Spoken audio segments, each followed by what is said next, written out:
On the 29th of May, 1660, Charles II entered London in triumph. He rode beneath arches draped in flowers through streets lined with cheering crowds. Church bells rang. Wine flowed in the fountains. England, after 11 years without a king, had restored its monarchy. But the king who returned was not the king who had been executed. Charles II understood what his father had not, that divine right, once challenged, could never again be absolute. The Commonwealth had promised liberty and godly government. It delivered neither.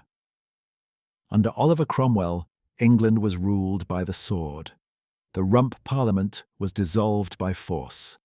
The Protectorate became a military dictatorship in all but name. When Cromwell died in 1658, his son Richard inherited the office, a monarchy without the mystique. Within months, Richard abdicated.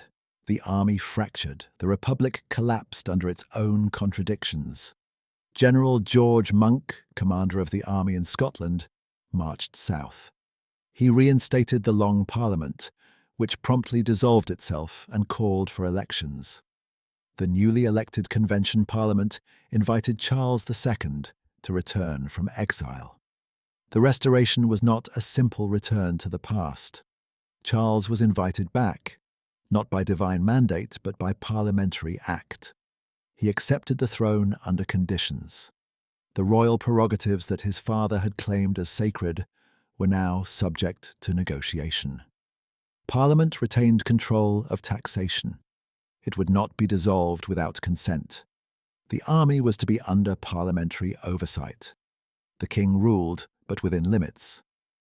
Charles was shrewd enough to accept these constraints publicly. Privately, he tested them constantly. He sought French subsidies to avoid dependence on Parliament. He converted to Catholicism in secret. He cultivated absolute monarchs abroad while maintaining a constitutional facade at home. Charles had no legitimate children. His heir was his younger brother, James, an open Catholic in a Protestant nation still traumatized by memories of Mary Tudor's fires and Guy Fawkes's gunpowder.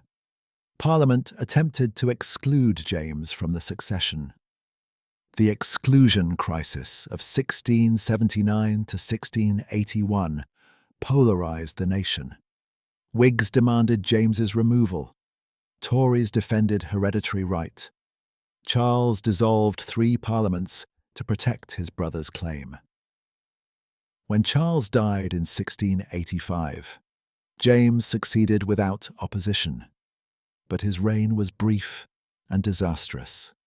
He appointed Catholics to high office, dispensed with parliamentary statutes, and maintained a standing army. He seemed to be reconstructing the apparatus of absolute rule.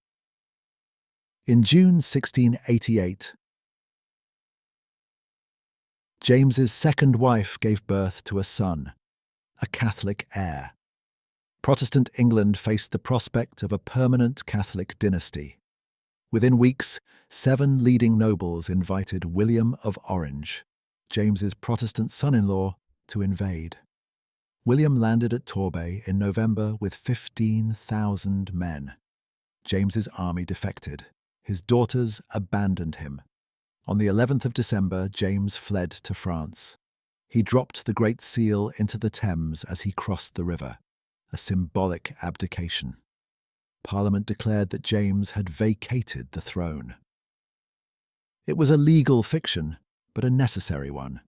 England could not admit that it had deposed a second king within 40 years. Instead, it declared the throne vacant and offered it jointly to William and Mary. William and Mary accepted the crown in February 1689.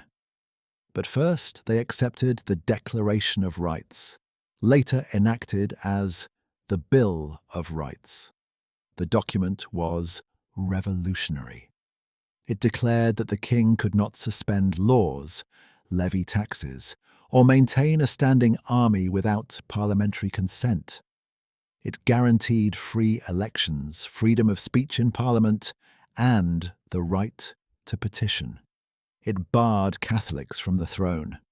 Most importantly, it established that sovereignty resided not in the king's person, but in the king in Parliament. The monarch was no longer God's anointed deputy, but the chief magistrate of a constitutional order.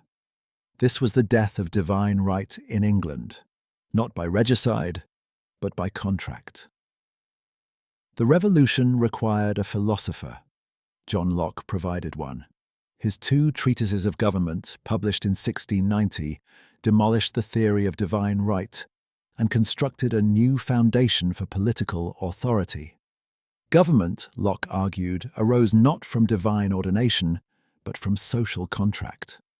Men possessed natural rights to life, liberty, and property that preceded any government. Political authority was conditional, revocable, and limited by law. If a ruler violated the trust placed in him, the people retained the right to resist. Revolution was not rebellion. It was the enforcement of the original contract. Locke's work became the intellectual charter of constitutional monarchy and, later, of republican revolution. The Glorious Revolution preserved monarchy by transforming it. Kings still reigned, anointed and crowned in ancient ritual, but they no longer ruled by divine mandate. They governed by consent, under law, within limits. The paradox was this: England kept its king by admitting he was not sacred. It preserved the throne by draining it of mystical power. Divine right survived as ceremony, but as political reality, it was finished.